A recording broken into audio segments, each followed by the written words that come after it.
Hi everybody, welcome back for another video. Today I'm shooting again, but I'm doing it in complete darkness using my flashlight. So let's see the shooting and then let's talk.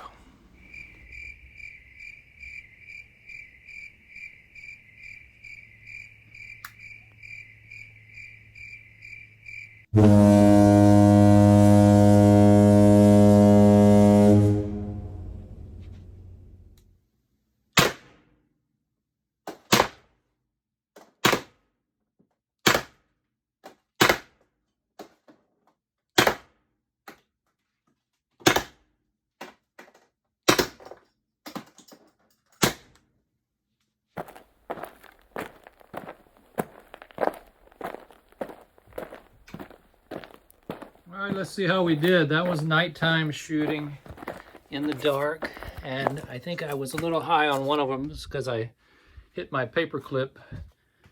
But most of my shots were pretty much on my target. I thought I had shot one high because my paper clips up here came loose. One of them came off, so I've got it hooked back up. But you can see on the box, there's no holes at all on the box. So I was not high. That makes me feel good. All of my shots landed exactly in this region. Something I don't practice a lot, shooting in the dark with my flashlight in my left hand, my TCP in my right hand. I think I got all of my shots right on target in a general area. I'm pretty satisfied with that. It's a little bit better than I would have expected for nighttime shooting. I suggest everybody practice shooting with their weapon light, whether it's a mounted light or it's in your hand like I was using. It's really important. And when you shoot really fast like that, this thing really freezes up and the FPS drops, but they still hit pretty well. I mean, you're gonna lose FPS when you have to rapid fire. That's just an inevitability of the CO2. But you really don't have the option to shoot slower. In reality, in real life situation, you're not gonna be able to shoot. Wait a second or two. Shoot again. You're gonna have to dump. You don't have to have a really tight grouping when it comes to a less lethal. But you do need to be accurate. You've got to hit your target. You've got to hit where you want to hit, where you're aiming. So having a good grouping means that you are able to hit where you're targeting. So don't misinterpret what I'm saying about that. But you're going to have to shoot rapid. There's just no way in a real life situation. Maybe you can shoot one shot. Sometimes you might have the luxury to wait and see, but you just never know. So this is what it's like when the power goes off. I still have a router and a modem running, but there's no power to anything else. You can see the house is completely dark. The power is off in the entire neighborhood. And the only other light, as you can hear, is coming from a computer, which is on a battery backup. And you can see what it does. It starts counting down, but it keeps the computer running. The camera's running and recording. I have them into emergency power, so you can see this camera still has power, being powered from the emergency power supply. And then the home security system is also on emergency power. As you can see here, there's still power going to our system on a battery. So it's very important that you have batteries like this for power outages, because right now the house, the security system, everything is safe, but there is no power anywhere. First thing that you should do though, when the power goes out, is go and look out and see if your neighbors have lost power and if it's all pitch dark everywhere. And I'm seeing it's dark on our entire neighborhood, then you know it's not your particular house that's been targeted. Now, if I look on the other side of the street, on one cul-de-sac, the power is out. Go to the other side, the only power that's on is solar-powered lights that are in the front yard. I tell you, this is what you need when the power is out. This is a little lantern with a nice bright LED. And you can see how it's lighting up the room. It's now no longer completely pitch dark and provides enough light to pretty much do anything you need to do. So there you saw I was using this flashlight. This is the one that I've showed you many times before.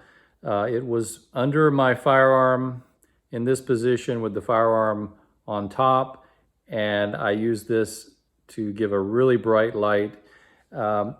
Worked really well. I was able to find my target. I had to do one initial shine in order to see the target, sort of get my bearing, and then I was able to give it a flash and hold it and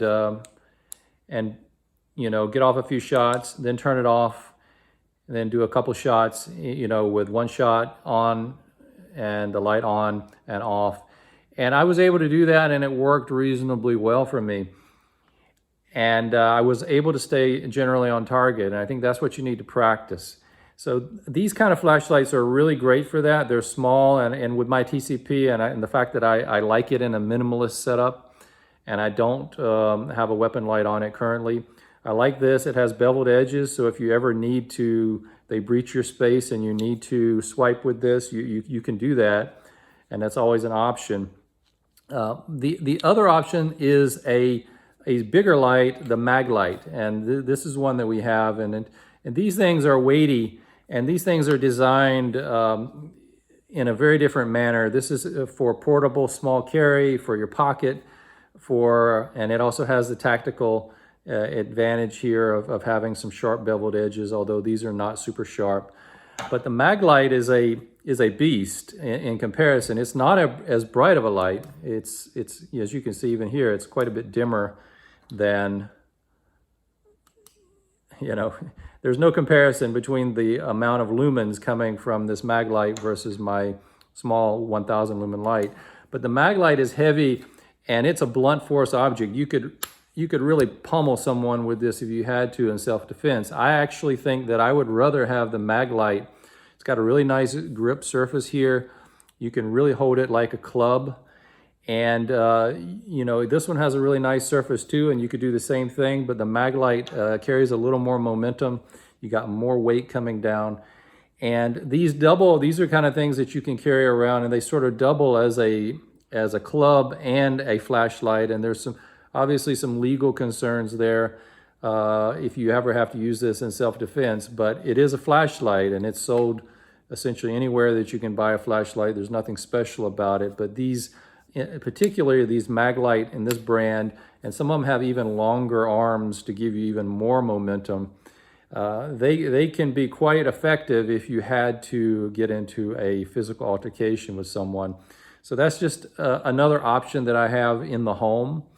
I like this one for using and pairing it with my weapon light. I like this one if I have to really go into an area where I think, you know, who knows what I might encounter.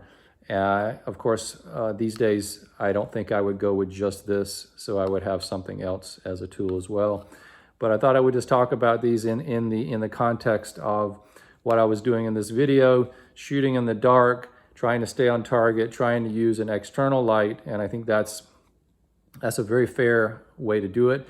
Definitely when you're going around with your weapon, whether it's a TCP or it's a firearm, use this light for searching. Search with the light that is not on your weapon. That way no one can ever accuse you of pointing a weapon at them.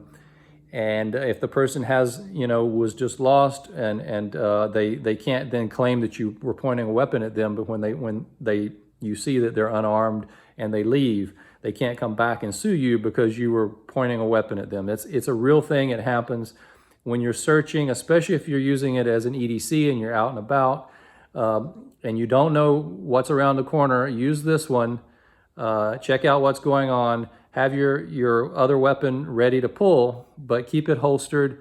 Don't use it for pointing, and you'll be a lot safer off, because most situations are going to resolve with just the shining of the light. The light is going to scare the person away. It's going to let you to see what's going on. You can make a quick decision and get out of there, or you can cross the street. So most of the time, that's going to be more than enough, just having the flashlight. I can't overemphasize the importance of carrying a flashlight with you.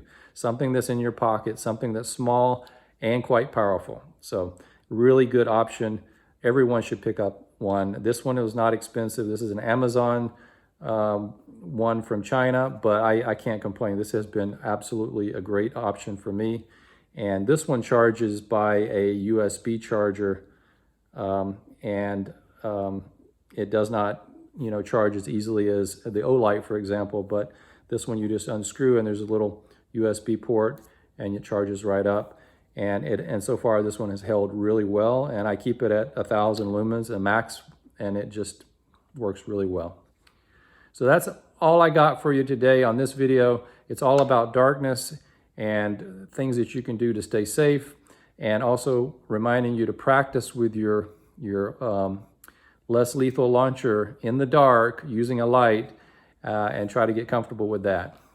So everybody take care, and we'll see you in the next one.